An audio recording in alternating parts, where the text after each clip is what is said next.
Good afternoon, everyone. Hope everyone is doing well today on Facebook. I wanted to connect with everyone just for a few minutes and kind of share some ideas. If you're here, let me know you're here. It's the first time I'm doing it off of this technology, this new piece of technology, so I'm not sure how it'll work, but it looks like it's going okay, I think. Let me know where you're from, and I'll wait for a minute or two while people are jumping on board here. I'm in my office, and one of the things that we get, it's really interesting. I get a lot of different questions, a lot of different people, a lot of different things that people want help with, and it's kind of interesting. But one of the biggest challenges that we get from people is how do they deal with relationships? And relationships is a challenging issue for many people. And how do we navigate that? How do we go through that? And I'm going to share some ideas with you today. And really, what I found to be some of the most pivotal things about relationships and how people are really destroying themselves and destroying their own values and their own life because of it. So, one of the things I want you to realize about relationship is how we relate to one another. And a lot of times they look at relationships from the perspective only from themselves. And what it does, it breaks down in every capacity who they are. So, if we look at relationships, all of us have had relationships in the past, traumas, ideas, things that people we've connected to that seem to have been a tremendous impact on who we are. Whether it be relationships of marriage, whether it be relationships of girlfriends, boyfriends, whatever it is. But the relationships that we've had over the years, these relationships, they in essence stop us from being authentic to who we are. And how we dictate and how we move forward in our life is a testament to how well we actually have love and appreciation and gratitude for the relationships that we've had. Let me give you an example of this. So a lot of times people will go through relationships and they'll say to themselves, well, they love this person or they love this idea. And love in the past, love as we see it as a Western culture is more of an infatuation and a resentment. It's not really true, authentic love and appreciation. Love is the same as gratitude. And if you can be grateful for the person that you have in your life, then you can truly appreciate who they are. But most people, they confuse love with dopamine and infatuations and addictions in their life. And they don't really understand that love is really the equanimity of seeing both sides of an individual. And oftentimes people get stuck in thinking that their relationship is about them growing as individuals, about them building, only getting and never receiving. And this type of mechanism of thinking creates a lot of chaos in people's lives.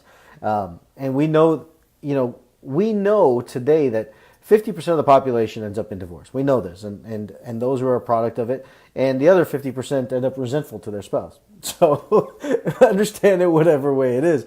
But I want you to get the idea that we as humans need relationships, and they're an essential component of who we are and what we do. But relationships themselves are built on the idea of gaining value and giving value. So most people in relationships are about gaining value and gaining only for themselves. And what I want you to realize that in relationships, it's not about gaining or it's not about giving. It's about both. It's about getting and giving value to the individual so that you both can actually appreciate each other. A lot of times people don't realize that when they go through the ideas of relationships. And what they do is they go from person to person to person, never really understanding from the past, from the individuals who have come in their life, what they're meant to actually do to serve their life. And what they do is they built up this past anger and resentment towards the individuals that they've had. And what it does is that it causes people to have more chaos in their life. It causes people to have more challenge because what they do is they put themselves into the mode of the victim. And anytime you put yourself in the mode of the victim, you now don't take responsibility for your part in the relationship. And because of that, what it does, it limits the growth, it limits the relationship, and long term, it prevents you from growing as an individual. The main relationship you have in your life is the one with yourself. Everyone else around you is the one is there to serve you to see yourself. People don't get that. People think that the relationship is about love and sex and intimacy, and all that stuff is fun and it's good, but it's really about you getting to value and understand and appreciate who you are. So I want you to get this idea, I guess when you think about relationships, is if you don't learn to love and appreciate the individual for who they are and what they provided in your life, you'll continue holding on to the story of how they hurt you in your life. And that continuous story is, in essence, the story that's preventing you from moving forward in your trajectory of who you are. Because whatever you can't see love and gratitude for is the thing that holds you back in your life. What's happening, George? What's happening, Wanda? What's happening, Brooke? The degree of which you love yourself is to the degree that you can love the people of your past and the relationship what they've brought in your life. Most people are going to end up creating resentment. Look, I'm not, I learned this not because I sat and read it in a book. It's because I lived through it. For those that know me, I went through a divorce and went through relationships, and I now understand the value and appreciation of the individual that I was married to in the capacity. But you can't see that in states of anger and resentment. You can't see that in states of separating yourself from the cause of the breakdown of the relationship. All relationships are about you seeing sides of you that you don't wish to love about yourself. And so people will end up blaming everybody. They'll come together and they'll grow apart. They'll come together and they'll grow apart in their lives and their relationships, but they'll continue carrying the same story. And that's why you have people who end up with the similar relationships of people who are attract similar types of mates, right? And then they say, well, how do I do that? But how do I keep attracting the same type of person, the same narcissist? I've heard more women say this than I care to deal with. But women keep saying to me that I keep attracting the narcissistic man because you're an angel and you're not narcissistic in any capacity. But every woman seems to say this because they believe that they're not narcissistic, but they project themselves on the other person, that the other person is narcissistic. Understand that narcissism is a part of life, and if you can't appreciate your narcissistic side, you wouldn't be blaming the other person. So what I guess that I'm trying to say in this video is real short and simple, is that relationships are not about the other person, it's about yourself. The challenge is this, is that if you don't learn to become love and grateful for your past, it's going to prevent you from having loving relationships in the future.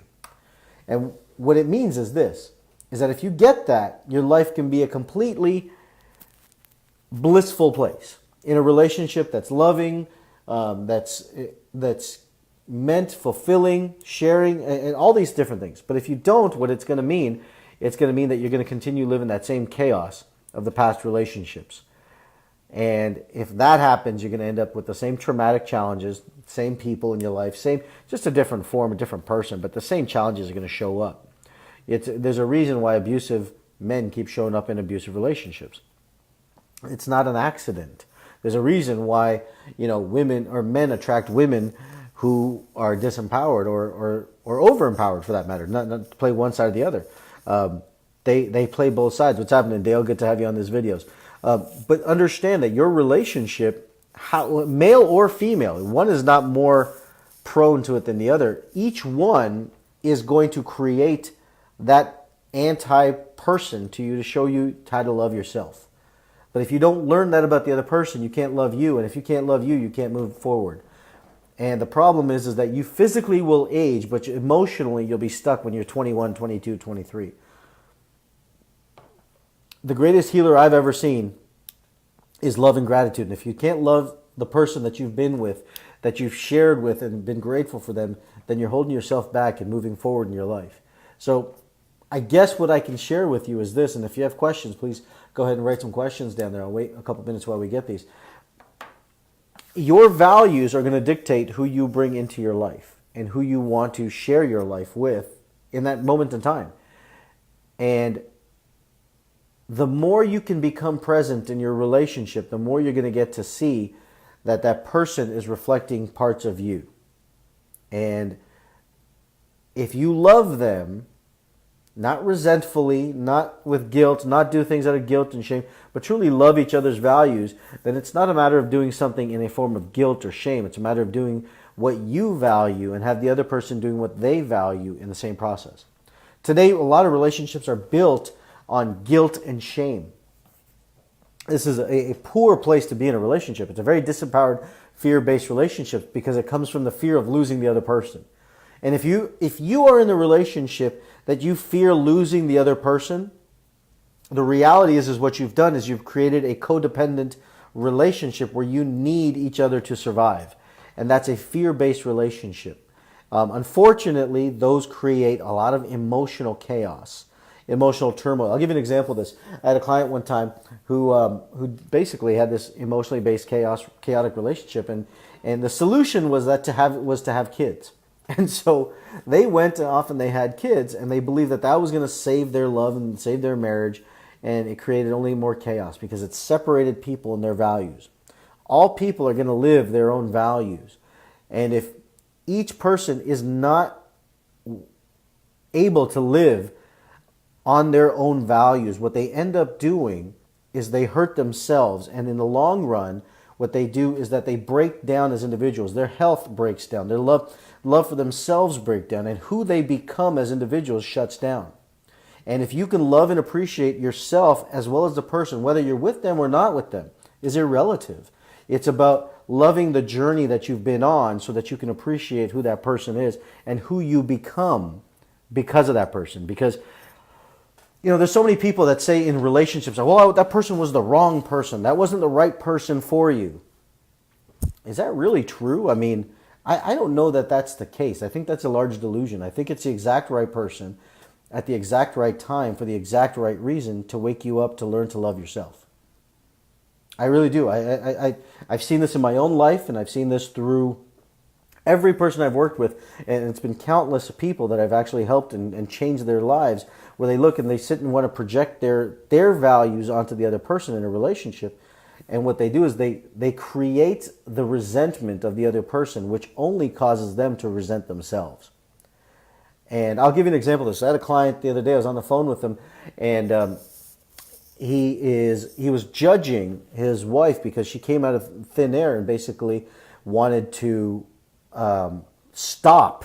And he said she came out of thin air and she wanted a divorce out of thin air. Now, divorce is not fun. Look, guys, I've been through it. It's not a fun experience, but probably, in all honesty, one of the greatest experiences you can have in your life because it teaches you to learn to love you in it. And I'm very grateful to my ex for everything that she went through, we went through, because from that did we grow. At least I did. I can't speak for her, but for me, I was able to appreciate what it was. But this guy said she came out of thin air and she just came and wanted a divorce out of thin air. So instantaneously, what he does is he puts himself as a victim and he self-destructs who he is. Yeah, you're right, Dale. It's not about fighting. It's about being the person that you want to be. And I don't know about the right word there, but you are the right person for you. But what people will do is they'll put on these emotions of resentment and guilt and shame, and they'll shut themselves down. They'll shut their lives down, and they'll self-destruct. And unfortunately, I've said this for many years, whatever you resent, you resist. So if you resent your past relationships, you actually resist a loving relationship in the future. If you resent money, you resent money coming to your life. Whatever you feel guilt towards, you give away to. So if you feel guilt towards your past relationships, you'll give away your soul to that person trying to make that right. If you feel guilt towards money for your kids or whatever it is, you'll give away to that capacity. Wisdom is seeing how whatever you went through served you to get you on the way to your mission, not in the way. Because if you can appreciate who you are and the journey that you went through, you're able to create a life that is empowering, not disempowering. It's wise to see how the person served you rather than hurt you. Because if you can see how they served you, you can become grateful for them. And I challenge you to become grateful to the people that you have in your life, that you've been through in your life, because there's no mistake in it. They came along at the right time to serve you in the right capacity, because it's exactly what you needed for yourself to grow. It's something to consider, because if you get this right, it doesn't matter what relationship, it doesn't matter how horrific your breakup was. You can move forward with love and grace and love and appreciation for that person. So when you see them at the grocery store, you don't want to put an ice pick through their eye. You actually you want to converse with them, sit down and have a coffee with them, because you love them for who they are, and you want to know what's happening with their life. That's called love, not anger and resentment. If you can't love the person with a huge hug and say, thank you for everything you gave me in my life, that's not love. If you need to forgive them, you're in a state of pride. If you need to say sorry to them, you're in a state of guilt. If all you say is thank you, I love you, you're in a state of presence. And when you're in that state of presence, your relationship is growing, your life is growing. But in a state of emotion, you're creating chaos. So I challenge you to look at your life. And if you get this right, guys, what's going to happen is that your life is going to be able to blossom and grow. But if you don't get this right and you live in emotional chaos, you will resent people. You'll resent relationships. You'll be afraid of coming into new relationships. You'll be afraid of bringing a new partner into your life. You'll be afraid of allowing yourself to be open in a relationship, to be with someone, to love someone, because you're afraid of that pain. And I was talking with a lady from Trinidad a few weeks ago, and she said to me, she's on a call with me, she's on a breakthrough call with me, and she says to me, Dr. Trivedi, she's like, I don't have any money, and I was in a relationship, and I've been single for 25 years of my life. And I said, well, that's okay. And I said, have you dated at all? She said, nope, I didn't date. And I asked for the story. Not that I like stories very often, but I asked for the story inside of this. And she says to me, she goes, Dr. Trivedi, it was, I helped him build his business. I did this, and I gave him everything. And all of a sudden, he went off and he found another woman, and he left me. I said, okay. And he's gone off and made a lot of money and lived his life, and I've been left broke and poor and single ever since. And all I could say to this lady was, are you done playing victim? Because when you're done playing victim, we can have an honest and true conversation, because it didn't happen by mistake. He didn't happen to find somebody else. It's because he wasn't finding something fulfilling in the relationship, so he wasn't there. Therefore, neither were you. It's wise to take responsibility for the relationship falling apart, not placing responsibility.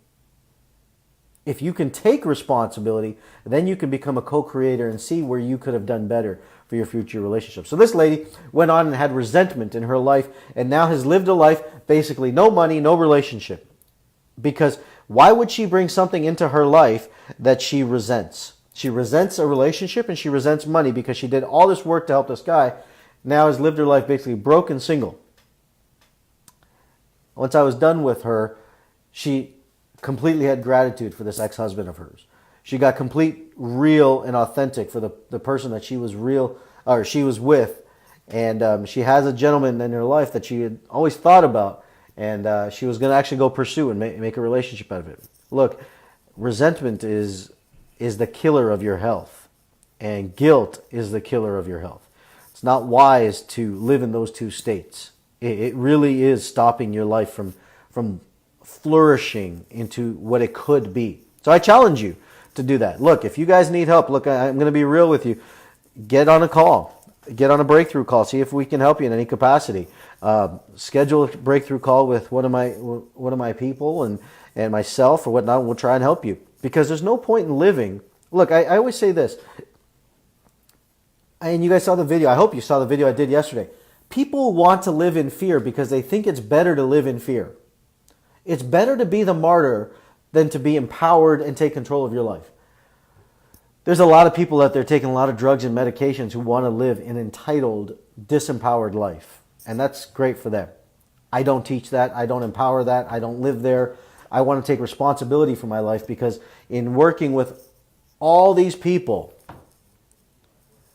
it becomes something that if you can't empower your life, and in my practice, I used to watch this, people in their 80s, 90s, and 100s, they used to have one statement to themselves. They used to say, I am responsible. I challenge you to get responsible. Dennis is asking, do a lot of people get hung up on getting closure from the other ex versus allowing themselves closure? Yeah, well, there is something to that, Dennis. That's a good question. When you actually become grateful to the other person, you don't need closure. There's nothing needed to be changed. When you're in a state of presence and love, you're not looking to change anything relative to them, and they're not looking to change anything relative to you. So there's no need to gain any more quote unquote closure or not. It's simply loving what is. Because in that state of presence, it's not trying to change any of that. Closure is perceiving that you need to end something in a certain way. It ended the way it perfectly needed to so that you can grow beyond it and use exactly what was needed in it. So it's a great question. It's a very insightful question. But to look for closure from the other person puts you in a disempowered state. I would rather love them and appreciate them for who they are today and what they gave me so that I don't need their closure inside of that. So something to consider, I think. But I want you guys to consider this as you move forward in your relationships. If you want to schedule a call with one of our breakthrough sessions, go right ahead. But I hope this has been of value. Please share this video. If you guys find these of value, I'm going to start doing more of these. I'm going to be on these videos Mondays and Thursdays. And we're going to get more of these out there that I haven't been able to do for you guys. I've been wanting to, just my schedule hasn't allowed it. But if this is of value, share it with your friends, share it with your family. I can get much farther. If you join the Art of Chasing Success Facebook group, there's a lot of videos inside there on relationships and that as well. So dive in there. Drema says, howdy, Doc. It sounds like you're from somewhere from the South, maybe from Texas. And Sharice, great to always have you on these calls as well, or on these videos as well. I'll see you guys in another video. Thanks a lot. Bye-bye.